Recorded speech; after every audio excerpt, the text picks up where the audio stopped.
the appearance at the bar of Christian Firth, except that references to Mr. Firth be read as Mr. Anderson, and G, it be an instruction to the Standing Committee on Access to Information, Privacy and Ethics to consider the records produced by Mr. Anderson and his testimony at the bar of the House and, if necessary, recommend further action. The motion is in order. Debate. The honourable member from Leeds, Grenville, Thousand Islands and Rideau Lakes.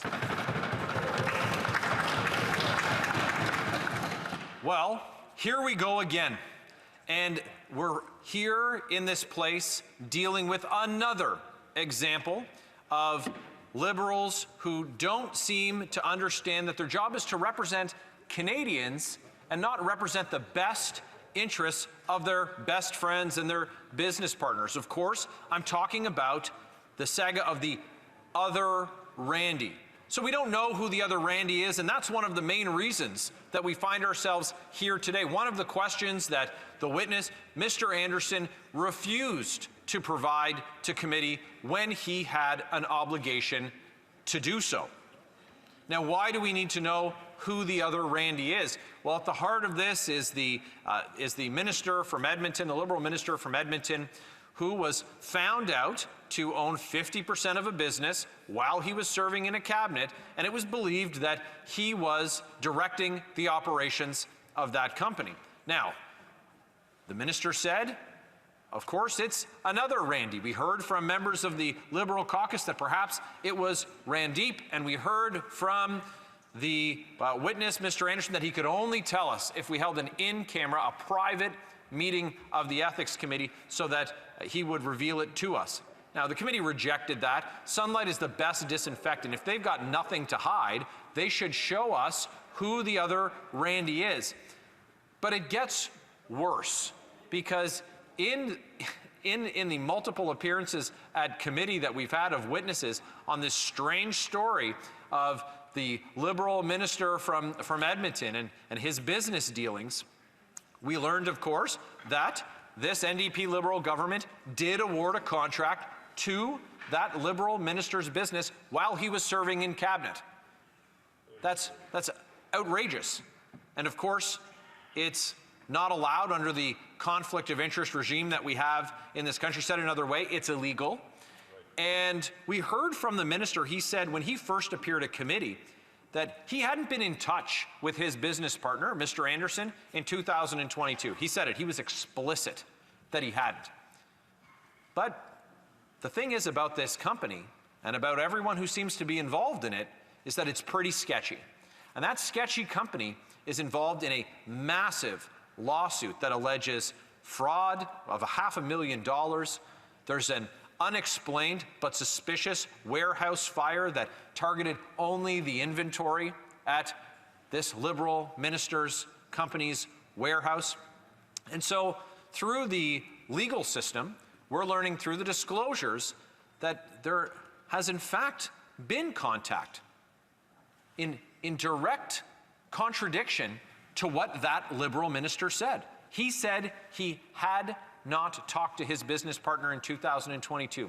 And then he had his ministry talk to the media and say it was impossible for the minister to have communicated with Mr. Anderson on the days in question when he referenced Randy 9 times in text messages.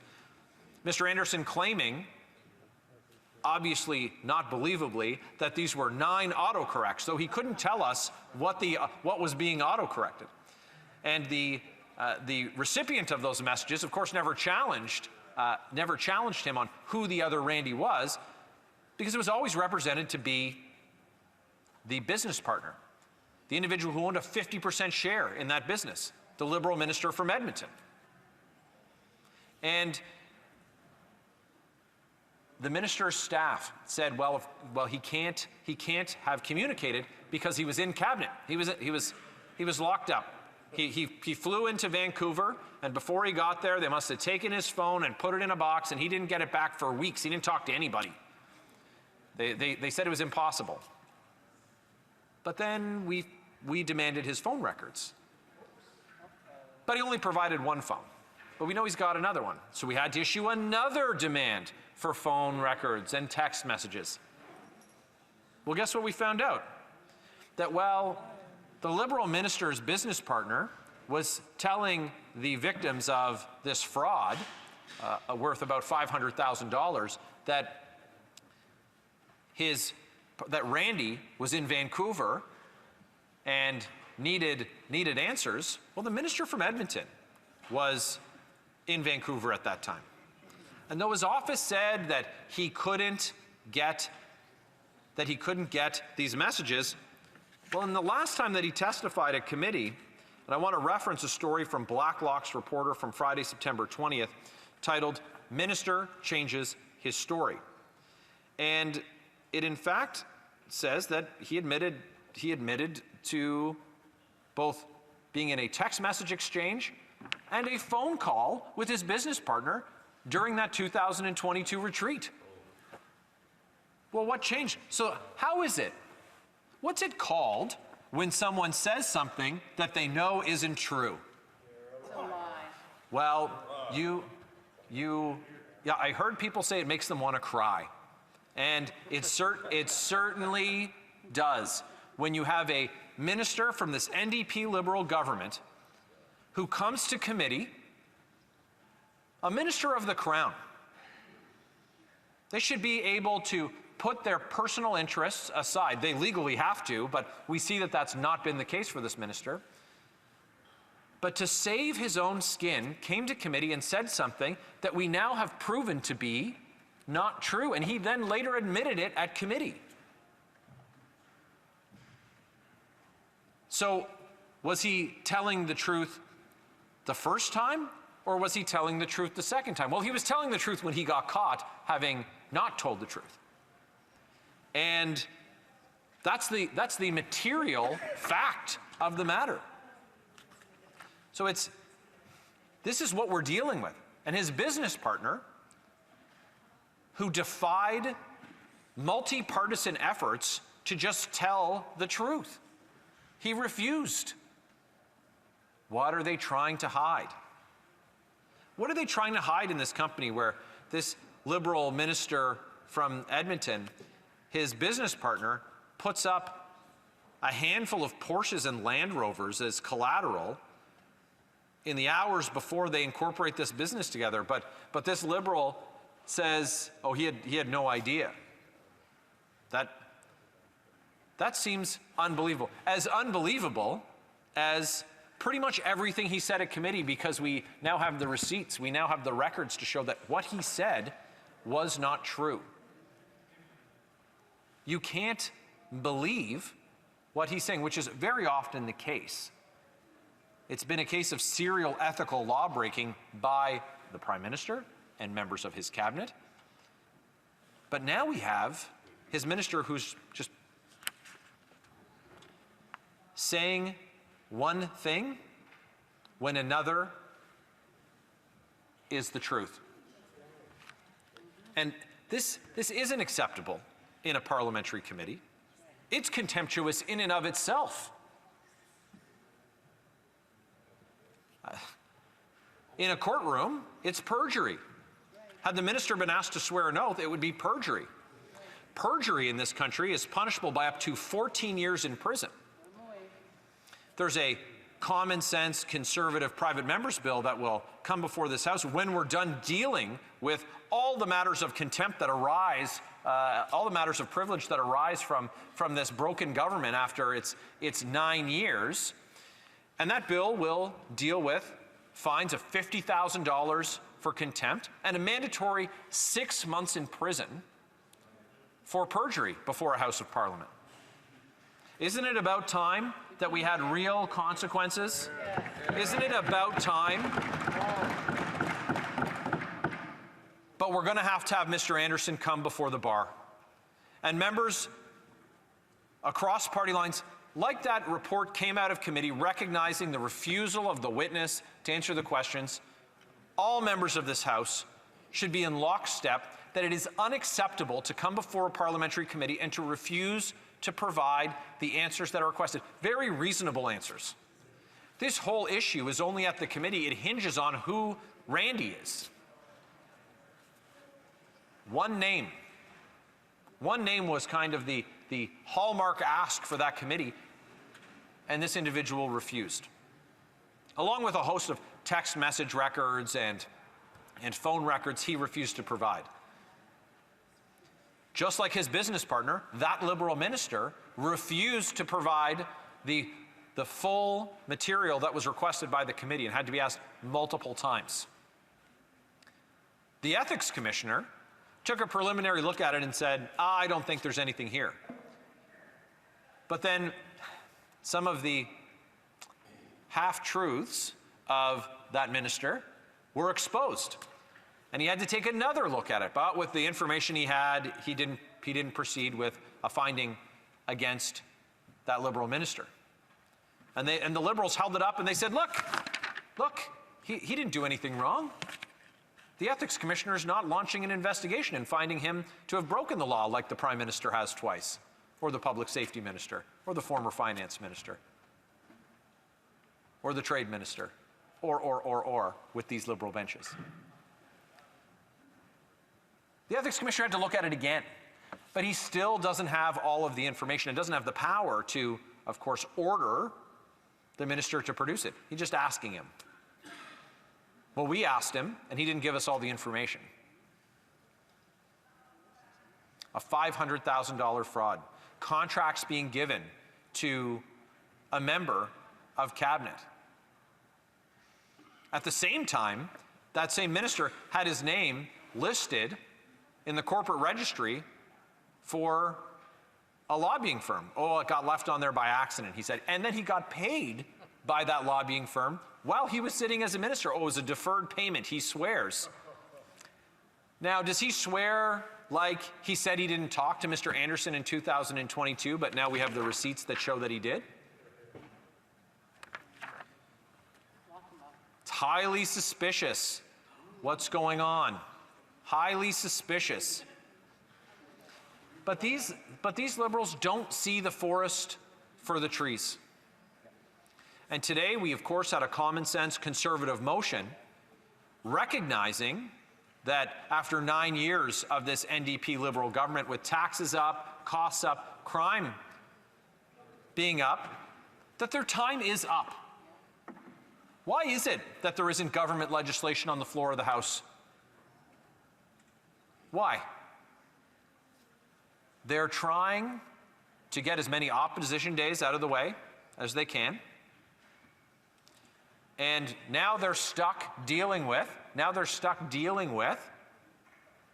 these matters that stem from corruption, like the matter that's going to be dealt with tomorrow in the House, the $1 billion green slush fund. The government refusing an order of Canadians to produce the information. The misinformation, the government House leader in the past week produced a perfect example for the Standing Committee on Access to Information, Privacy and Ethics study on misinformation and disinformation. Government disinformation produced with taxpayer-funded resources by the Liberal House leader. And she spun this tale about Canadians' rights being trampled on because a majority of members in this House, all democratically elected, ordered the production of documents from their government about their corruption. But they say it's an erosion of Canadians' rights too great to bear. Oh my goodness. When the government is so terrified that documents about their corruption are going to be turned over to the RCMP for the RCMP just to consider. They're going to look at them. They don't have to investigate. They have independence. They can make that decision. The Liberals don't even want the Mounties to see it because we know there's been examples before where this Liberal Prime Minister has invoked cabinet confidence to block documents from being released to the RCMP. In matters concerning criminal allegations against that Liberal Prime Minister. But he blocked them. He used cabinet confidence, which is not its purpose, of course, to provide a get-out-of-jail-free card for the Prime Minister, but of course that's what they used it for. And what is the billion-dollar green slush fund that they don't want the documents going to the law clerk, to the RCMP? Well, the Prime Minister appointed his friend Annette Verscherian, who, like that Prime Minister, was found guilty of breaking ethics laws, padding the pockets of herself and Liberal insiders with hundreds of thousands of dollars. That's what this is all about. Now, the Sustainable Development Technologies Canada is what it was called in its inception. And of course, in 2017, after Conservatives had left office, it received a clean bill of health from Canada's Auditor General. Not so after a couple of years of the self-interested and economic vandals that occupy the government benches. They stacked the board, they lined their pockets, and now they're trying to cover it up, blatantly disobeying an order of Canada's Parliament. What's the common theme here? It's a disregard by these Liberals for basic honesty, for transparency, for the rule of law, and for democracy. That's their legacy. When we talk about time being up after 9 years, this is what we're talking about. They won't even... Now, there's things we're allowed to say. There's things we're allowed to say, and there's things we're not allowed to say. And saying that a minister lied is not something we're allowed to do. But now we have a point of order. The Honourable Parliamentary Secretary, Government House Leader. And just so the member is aware, as I know he is, you can't do something indirectly that you are not supposed to be doing directly. So the implication in terms of the member opposite is kind of playing on words, I suspect, if you just review in terms of what it is he just said. I apologize. I hope I'll get it better next time. I wasn't paying attention. The honourable member for Leeds, Grenville, Towson Islands, Rideau Lakes. doth thou protest too much, colleague? Indeed, time we will find out, because sunlight is the best disinfectant. And my goodness, we need a lot of disinfectant over there. And we are going to tirelessly pursue every scandal. We are going to tirelessly pursue every dollar that they've misspent, misappropriated, or overseen the theft of. We have, Speaker, can you imagine that I've been talking for more than 15 minutes about government corruption. I haven't even been able to get to their $60 million Arrive scam. I haven't got to the $1 billion to the Kielburgers, their friends at the We organization. I haven't got to talk about the now public safety minister, former fisheries minister, giving lucrative contracts and clam scam to his family members. The former finance minister, Mr. Morneau, making sure that the We organization got into a contract with these Liberals when his children were working there to help enrich them.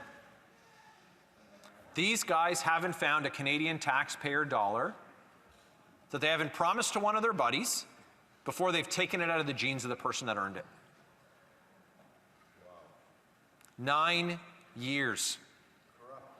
And and when we have the business partner for a sitting cabinet minister who comes before committee and conducts himself in the way that the Speaker has ruled represents prima facie case of privilege, when we have a Liberal cabinet minister from Edmonton who comes to committee and says one thing, and then when we show him the receipts of what actually happened, says, oh yeah, the other thing is true. So of course, when Mr. Anderson comes before the bar of the House, we're going to need to find out who is the other Randy. And Mr. Speaker, I think that there won't be a surprised face in here if we find out that it's that Liberal minister from Edmonton.